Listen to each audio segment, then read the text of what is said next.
The second coming of Christ iprogram yakanangana nekudzoka kwaJesu Kristu. Idi Jesus is coming again. Asi mukati meBible zvinoita sekunge paachauya tinenge tisiri kumachechi, tinenge tiri kudzimba, kumabasa, kuminda nekumwe kwakadaro. Muprogramu inoyi ndina mukoma Gift Rodzi tati timboteera kudzimba kwatinoswera. Ichokwadi chiri kutaurwa naCaston Betera. Jesu haazouyi tiri kuchechi kana panzvimbo dzekunamatira. Achauya tiri kwatinoswera kwakasiyana siyana. Ikoko kwacho kwatinoraramira. Kungaa kumabasa, kuzvikoro, kudzimba. Ndosaka tati muchirongwa chinechi titenderei timbozotandarira ikoko kwamunoswera, kwamunoraramira. Proclaim Chaora ndiye ari kutiisira musign language. Ngoma Gifi kwazisai vateereri. Vateereri tinomuchingamidzai kuchirongwa The Second Coming of Christ. Ibvai maudza vateereri kuti nhasi tiri kukurukura pamusoro wenyaya unoti kudii? Musoro wenyaya nhasi uri kuti mweya yetsvina. Mweya yetsvina. Right. Pari kubva chidzidzo chedu vateereri, mukatarisa hurukuro dzapedzisira kuitwa muzvikamu zvapfuura dzaive nemusoro wenyaya une chekuita nevaroi. Zvaibuda pachena kuti muroi pane paanogona kunoita uroi hwekutenga kana hwekusiyirwa. But chinosiyanisa muroi nemhondi kuti mhondi painoponda nedemo kana kushandisa pfuti zviri kuita kunge zviri physical. But muroi paanokanganisa utano, paanoita kuti munhu afe kana kumwe kungodisturba kuya chiri kushanda hachizi chinhu chinonyatsobatika. Saka ichinzi witchcraft. Ende takaona muzvidzidzo zvakapfuura chinenge chichishanda ipapo mweya yetsvina. Kuti mubva maona kuti tirusei tati mweya yetsvina. Saka ndopatinoda kufokasa tiri nhasi. But ngatitangirei papfungwa imukoma kuti Satani paanenge aida kuti tiparare, titadze kuponeswa, anoshandisa zvinhu zvipi? Satani paanenge aida kuti titadze kuita ukama naMwari, anoshandisei? Saka hurukuro yedu ichatungamirirwa nevhesi riri kuna vaEfeso chapter 2 verse 1 to 3. VaEfeso 2 kubva pavhesi 1. Wakakuraramisai imi makanga makafa nokudarika kwenyu nezvivi zvenyu, izvo zvamaifamba mukati mazvo kare, netsika dzenyika ino, nenzira dzomuchinda wesimba redenga, dzomweya unobata zvino muvana vokusateerera, vataifamba tose pakati pavo kare mukuchiva kwenyama yedu, tichiita kuda kwenyama nokokufunga kwedu, napakuzvarwa kwedu isu navamwe vose taiva vana vokutsamwirwa. Paul panapa ari kutsanangura chimiro chaive nevatendi vasati vauya muukama naJesu. Saka paatsanangura chimiro chavaive mukoma, ataura zvinhu zvandakakwanisa kuona zvinoita zvitatu. Hanzi tisati tauya kuna Jesu taifamba netsika dzenyika ino. Tsika dzenyika ino. Right, ways of this world. Number 2 akati taifamba tichiteerera muchinda wesimba remuchadenga. Ndisatani. Zvikanzi pamwe pacho taifamba tichiteedzera zvinoda nyama yedu. Ataura ways of this world, nzira dzenyika inoi. Ndobva ataura zvemuchinda wemuchadenga, mabasa aSatani. Ndobva ataura kufamba nemitoo yenyama, mabasa enyama. Zviri 3. The flesh, according to the prince of the air, and ways of the world. Saka ndo zvinhu zvatoda kuti tione, asi toda kuzoenda pamuchinda wemasimba emuchadenga anova Satani. But tangoti titange taona kuti tiri kumaraini zvinhu zvitatu izvi ndo zvinoshandiswa, tsika dzenyika ino, kana kutoti mweya yetsvina iye Satani nengirozi dzake, kana kutoti nyama, zvidiso zvenyama yedu. Patiri kuti ways of this world mukoma, isai mushona ndakaedza kulista mabasa enyika inoi. Ndakaedza kulista kuti vanhu vanzwiso tiri kurevei. Munyika munomu ndo mune hondo. Hondo chadzi kuti nyika yamukirana neizvi. Oppression, hondo, tyranny, hondo chaiyo. Zvinhu zvemunyika izvi. Ndobva ndanyora kuti secularism. Secularism. Vareroro mungariti chine shona. ndo mabasa enyika, secularism kana kuti materialism, zvinhu zvisina umwari mukati, zvakangofokasa pakufara kwenyika ino. Ndobva ndati poverty, hunger, nzara, unemployment nekushayiwa mabasa. Right. Pandoti tsika dzenyika izvo zvinhu izvozvozvo zvinoshandiswa naSatani kuti munhu asaite ukama naMwari.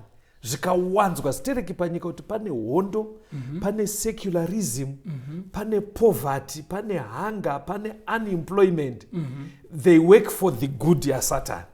Okura Satani anouya naimomo, kubvisa vanhu kuna Mwari. Kubvisa vanhu kuna Mwari. Handisati ndapedza pandoti tsika dzenyika ineyi. Ndanyora ndikati racism, discrimination. Racism ndo saragandaka.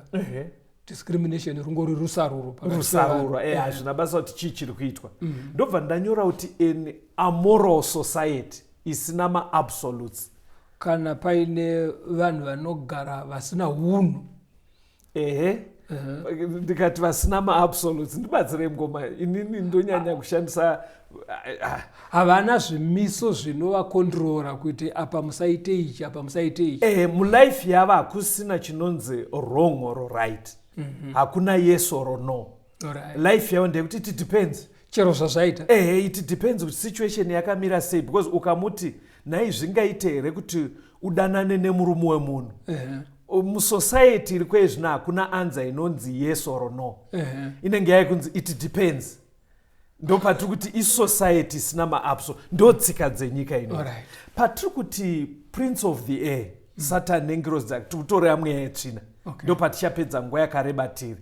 Ko patiri kuti mabasa enyama, ndoda kuti muerenge Galatians. Maybe pa prince of the air imboverengai vaEfeso 6 verse ya 12.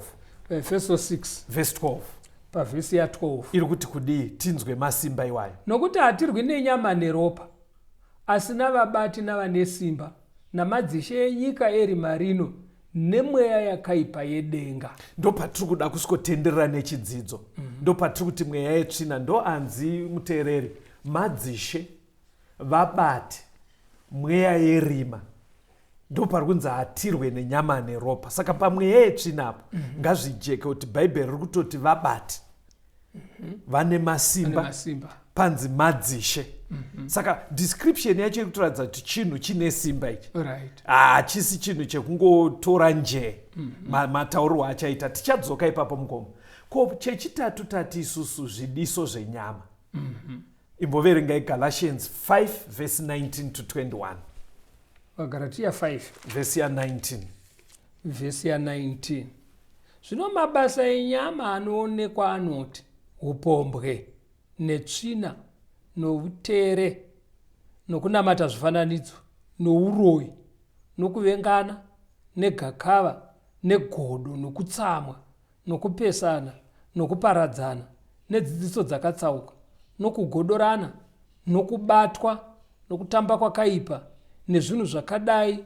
Izvo zvandinokuudzai zvino, sezvandakambokuudzai kare, kuti vanoita zvakadai havangadyi nhaka youshe hwaMwari. Summarizai mabasa enyama chingoma. Mabasa enyama anzi panapa anosanganisira upombwe, kudhakwa, kuvengana, kugodorana, nezvimwe zvakadaro izvo. Ndaifunga kuti muchati zvinhu zvatinoita zvinofadza nyama, asi tisingazocherechedze kuti Mwari ari kuti kudii. Ndochokwadi. Nemamwe manzi kutungamidza kana kupesva nyama zvainoda woipa usingaverenge kuti kana zvadaro Mwari vanotii. For example, kudhakwa. Kudhakwa iprocess yekuti you are drinking. Mwari haana paakarambidza kunwa liquid. But anozotaura kuti maliquids anonwiwa ndeapi. Saka kudhakwa chikuita kuti azova mabasa enyama. Kuri kunosiyana nekunwa mvura pakuti kwese kunwa. But iwo uri kunwa kungoti ufare panyama usingazotarise kuti bhaibheri riri kuti mapabata. Saka ndo zvinhu 3 zvisamaraizai kana Satani arida kuvhiringa vanhu. Kuti Satani anogona kuuya iye semweya wakaipa otosvikokanganisa. Right. Pamwe pacho anouya muzvinhu zvinofarirwa nevanhu panyika, kunyangwe zvichipesana nezvinodiwa naMwari. Right. Pamwe pacho anouya nezvinonakidza kwenyama, zvinonakidza munyama, munhu oita kunyangwe zvichinzi naMwari musazviita. Hamuna kunyatsotsimbidzira patati tsika dzenyika, patataura ana hondo, poverty. Kune zvinhu zvinosanganikwa nazvo mukurarama. Right. But zvinhu izvozvo Satani anogona kuwana mukana mukati mazvo. Mikana iyoyo oita kuti situation iripo, mamiriro akaita zvinhu akonzerese vanhu kutadzira Mwari. James chapter 3 verse 15. James anotaura zvinhu izvozvo futi. James anobva atsanangura futi kuti tinofanira kungwarira zvinhu izvozvo tiri kumaraini. James 3 pavhesi ya15. Kuchenjera uku hakuburuki kuchibva kumusoro, asi ndokwenyika kwatakamuka nako kwemweya wakaipa. Manzwa kunzi ndekwenyika, pabva pataura kunzi kwemweya yakaipa. Saka parunotaura kuti those active categories dzinoda kungwarirwa, kuti munhu ari panyika ngazoti tsika dzinotoitwa munyika dzoda kungwarirwa, zvinodiwa nenyama zvinoda kungwarirwa, angwarire futi kuti kune mweya yetsvina. 1 John 2 verse 15 to 17. Johani wekutanga chapter 2 pavhesi ya15. Musada nyika kunyangwe nezvinhu zviri munyika. Kana munhu achida nyika, rudo rwaBaba haruzi maari. Nokuti zvose zviri munyika zvinoti kuchiva kwenyama, nokuchiva kwameso, nokuzvikudza kwoupenyu hazvibvi kuna Baba asi panyika.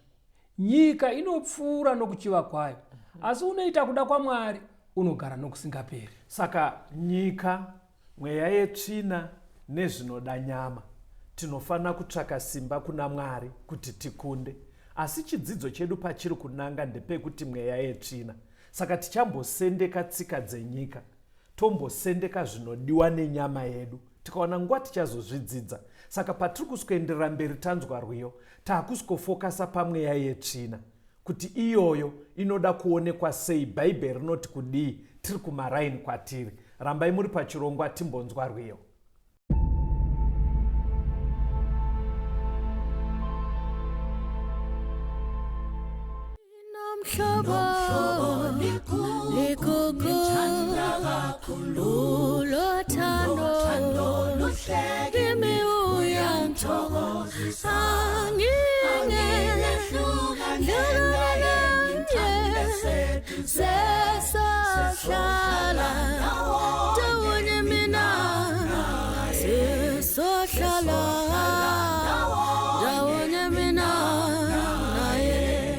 He knows that I am longing some weary soul to win, and so he bids me go and speak the loving word for him.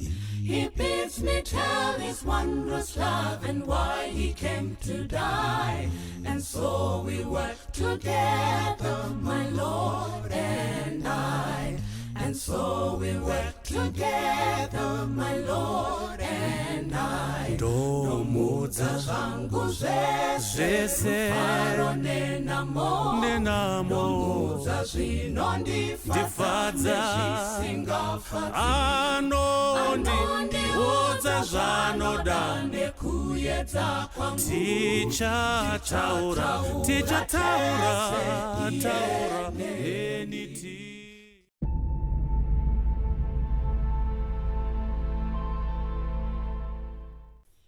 Urukuro yedu iri kuti mweya yetsvina, mweya yetsvina. Pataverenga kuna vaEfeso 6 verse 12, yadescribwa ichinzi kudii mweya yetsvina mgomo? Yanzi mweya yetsvina ine masimba, inobata iri muchadenga, kureva kuti haioneke panogara vanhu. Muchirungu ingadai yanzi there are principalities, powers, rulers. Zvekuti inoita kunge ine simba. Saka zvatoda kuita manje, toda kungoisa mweya yetsvina apo naKristu apo, because ndo chinhu chekuti zvingabatsire vanhu kumaraini. Kuti nesimba rine mweya yetsvina naKristu zvakamira sei. Kuita sekuinzanisa. Saka ngativerengei vaEfeso chapter 1 verse 19 to 21. Vaefeso 1 vhesi ya19. Noukuru hwakapfuurisa hwesimba rake kwatiri isu tinotenda, nokubata kwesimba rake guru raakabata muna Kristu, achimumutsa kuvakafa nokumugarisa kurudyi rwake kudenga, kumusoro-soro kwavabati vose, noukuru nesimba noushe, namazita ose anorebwa, pasati pari panyika ino bedzi, asi pane inozouyavo. Apa maverenga zvakanaka mukoma. Hanzi kana takutaura zvaJesu Kristu, hatichataure kuti mukuru. Bhaibheri rabva rati neukuru hunopfuurisa. Takutaura power chaiyo. Zvikanzi Kristu ane simba rinopfuurisa. Remweya yetsvina manje. Zvikanzi tikadedu kungotangira paakamuka kubva kuvakafa. Hanzi paakamuka kubva kuvakafa akaratidza simba rake guru, zvekuti right now paari kudenga hakuna mubati kureva mweya yetsvina iyi kana masimba angamisidzane naye. Zvikanzi not only masimba, hakuna zita rinorehwa panyika kana kudenga ringakwikwidzane naKristu. Ndikuona hamuzati maibata, aiwa mangonakidzwa neukuru. Munoona kuti sei Bhaibheri ratangira pakuti kubva paakamuka kuakafa. Because Bhaibheri muteereri riri kuzviziva kuti mhandu yevanhu panyika panapa, muvengi wekupedzisira anofanira kudhiliwa naye ndirwo rufu. Ndo zvinotaura vaKorinda. Saka pamaweapons the devil, akakuedza akakudii, vavariro yake rufu. Saka Kristu paakamuka kuvakafa aida kuedza kungodemonstrata kuti your best weapon ndoti kudii, kuti chombo chaunototemba nacho kudarika zvimwe zvese kureva iye Satani. Aidemonstratirwa kunzi your best weapon is nothing. Saka Kristu paakamuka kuvakafa aida kuedza kureva kuti mweya yese yetsvina, zvese zvamungaite tinozva kuti munozviita muchivavarira kusvika kurufu. Ende munototyisidzira vanhu futi nerufu. Munhu kana chero atraiwa zvimwe zvese azvisvika zvananga parufu. Saka muchiona vanhu vanovhiringidzwa vakaudzwa nyaya unzi ndinoona gomba. Saka Kristu paakamuka kuvakafa muteereri akaratidza simba rinopfuurisa. Zvikanzi harisi simba rekungodemonstratira vabati chete, hanzi akabva achallenja kuri kwekuti panyika pano kune mazita anotaurwa. Hanzi mazita iwaya haamisidzane naKristu. Pemazita mukoma ndoda kuti munzwe background yacho. Pana mabasa 19. Endai munoerenga kubva vhesi 13 musvike pa17. Mabasa 19. Toda kuansa nyaya yekuti pari kunzi hakuna zita ringarehwe panyika ino kana dzinozouya. Pari kurevei? Mabasa 19 kubva pa13 kuenda pa17. Zvino vamwe vaJudha vavuki vaipota-pota vakaidza kudana zita raJesu, raShe Jesu, pamusoro pavaiva nemweya yakaipa vachiti, ndinokupikirai naJesu unoparidzwa naPauro. Vaiva vanakomana vanomwe vomumwe muJudha wainzi Skefa, muprista mukuru vaiita izvozvo. Mweya wakaipa ukapindura ukati kwavari, Jesu ndinomuziva naPauro ndinomuziva, asi imi ndimi vanaaniko? Ipapo munhu waiva nomweya wakaipa akavamukira simba, akavakurira vose vari vaviri, akavakunda, nokudaro vakatiza mumba imomo vasine nguo, vakuvadzwa. Izvozvo zvikazikanwa navose vaJudha navaGiriki vakanga vagere Efeso, vakatya vose zita raJesu rikakudzwa. Vakomana vaita basa rei paintroducwa nyaya yavo? Vaizikanwa vari chii? Vanga vari vana muprista, vari vavuki. Pfungwa yandiri kuda ndeyekuti in'anga idzi. Saka zvaiitika kuEfesasi mukoma newe muteereri, Efesasi vaitenda mumagic. Tsika dzemo dzakakumbira kumamagicians. Magic ndizvo zvoun'anga, zvekuvuka, zvemashiripiti. Saka kwavari vaiti kuti uite mashiripiti ane mbiri, it depends kuti wadaedza zita riri correct here remumasimba emuchadenga. Saka pavakaona Pauro achiita zvinhu zvaishamisa vakamuteerera kuti chingangodaro chiri chidobi chaari kushandisa kuti ari kushandisa triki ipi. Saka vakanzwa iri Jesus Christ handiti. Saka vakafunga kuti izita rinenge rine masimba kupfuura mazita atinosishanda. Ndofunga imimi mukoma makambondudza kukura kwenyu kuti makakura mumusha maitwa zvoun'anga nekuteketera. Pane mazita anotaurwa, I think so. Saka pari kunzi naJesu ka mazita ese anotaurwa amisidzane neraKristu ndo zvavaitoita zvekuti ukaziva zita riri correct mukuridedza uchiteketera nyaya dzako dzinofamba. Saka muri kuona apa vakada kuedza kuda kushandisa zita iri zvisirizvo.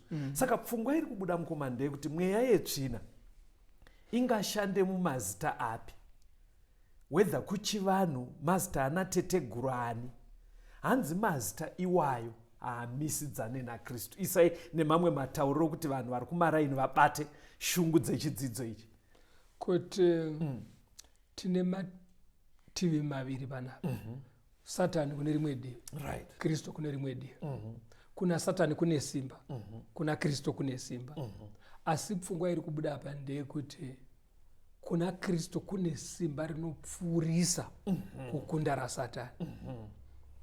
Then pakudaidzwa kwemazita, zita raJesu harina rimwe zita rarinokwikwidzana naro risiri rokudenga. Thank you.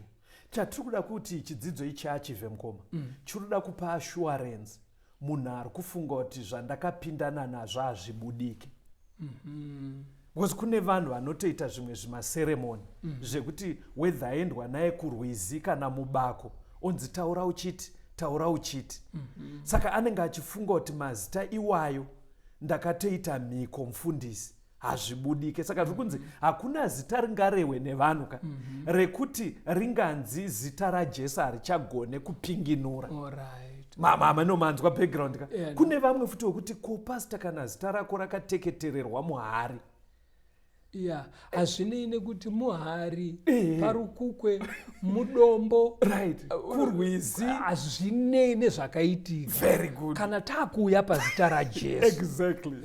Rine simba. Toda tiende pamberi mukoma. Pana Efeso pana mabasa 19 ipapo. Verengai verse 18 to 20.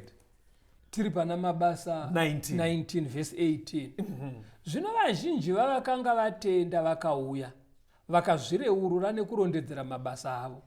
Navamwe vazhinji vaiita un'anga vakaunganidza bhuku dzavo vakadzipisa pamberi pavose. Vakaverenga mutengo wadzo vakawana kuti waiva masirivheri ane zviuru zvina 50. Naizvozvo shoko raShe rikakura nesimba rikakunda. Mweya yetsvina hakungoshandiswe mazita chete. Kune maturusi futi anoshandiswako anogona kupiwa munhu kuti amubatsire kuita basa remweya yetsvina. Sepapapo vane mabhuku avaishandisa kuita mabasa emweya yetsvina. Ndo ari kunzi iwaya haamisidzane nevhangeri raKristu. Saka muri kuona mabhuku aya ari kutonzi akapiswa ngoma. Iwo kumbona kuti chero kune vanoita zven'anga vanoita zvei kune zvinoshandiswa.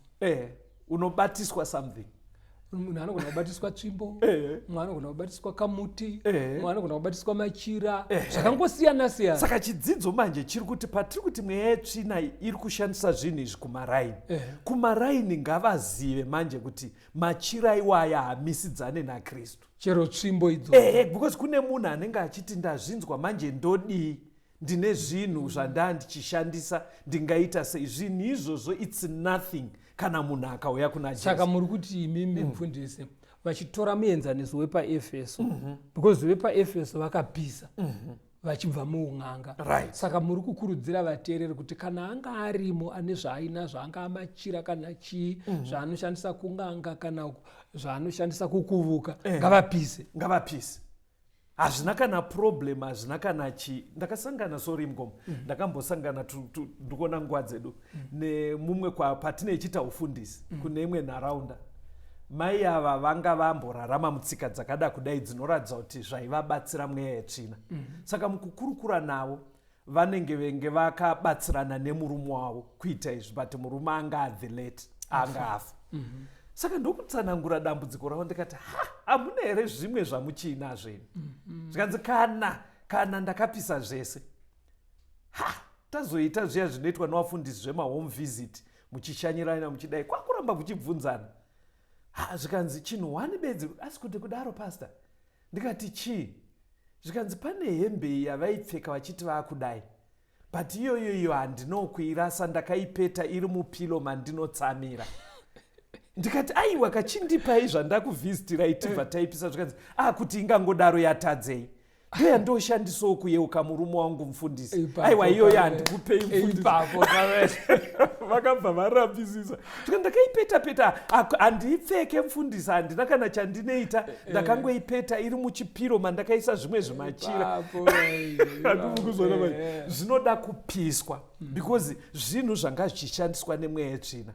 And hazvimisidzane naKristu. Ngazviparadzwe zvinhu zvakadaro. VaEfeso 1 verse 22 na 23. Efeso 1 verse 22. Yes. Akaisa zvose pasi petsoka dzake, akapa kereke iye kuti ave musoro wazvose. Ndiwo muviri wake, kuzara kwaiye unozadzisa zvose muna vose. Pazotaurwa kunzi patiri kuti Kristu ane masimba aya, haana kuzongoramba ainawo ega. Masimba aya akaasira even chechi yake. Saka maybe mufundisi, panoda kuti taimwe hurukuro inosikotangira apa. Pari kunzi Jesu akasira kereke simba. Saka chabuda pachena vateereri ndechekuti kuna Satani kune simba, kuna Jesu kune simba.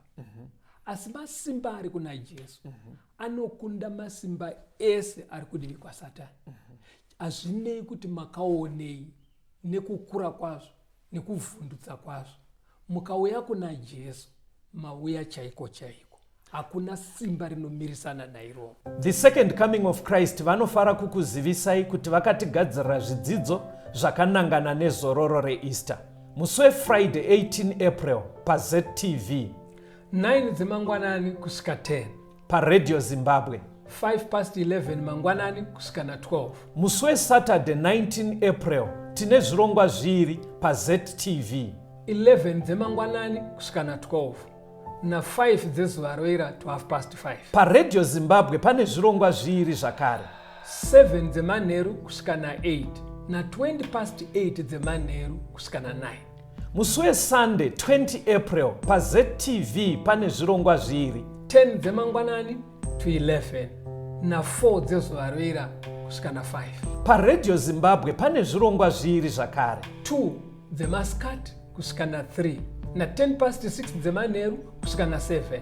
Musi weMonday 21 April paZTV 5 dzezuva roira kusvika na 6. paRadio Zimbabwe 5:10 dzemangwanani kusvika na 11. Zvidzidzo izvi zviri kuuya kututsira pane zvagara zviripo zvinoitwa every Saturday and every Sunday. Every Saturday paZTV 5 dzezuva roira to 5:30. paRadio Zimbabwe 20:08 dzemanheru kusvika na 9. every Sunday on ZTV 10 dzamangwanani kusvika na 11. paRadio Zimbabwe 2 dzemasikati kusvika na 3. ngatisanganei pachirongwa the second coming of Christ. Phone number idzi ndedzekuti tikupei malinki mupinde muzvidzidzo pamaWhatsApp groups 0717 091 615 0717 091 615 kana kuti 0775 909095 0775 909095. Mwari vakukomborerei. Tungamire mukati mezviedzo mananda andibata ndimwedo dombo ndiwikende ndimwimo otungamire tenzini tungamire semwana awonyara tamu unganyara zinyanga mananda anomunzwa kanama atinyarara imwite tenzi wenyanza tenzini tungamire aponda yasvika nyanza mananda aondichisa andichina zororo ndosamira kune mwika ngandinzwe imwi moti ndinokutungamira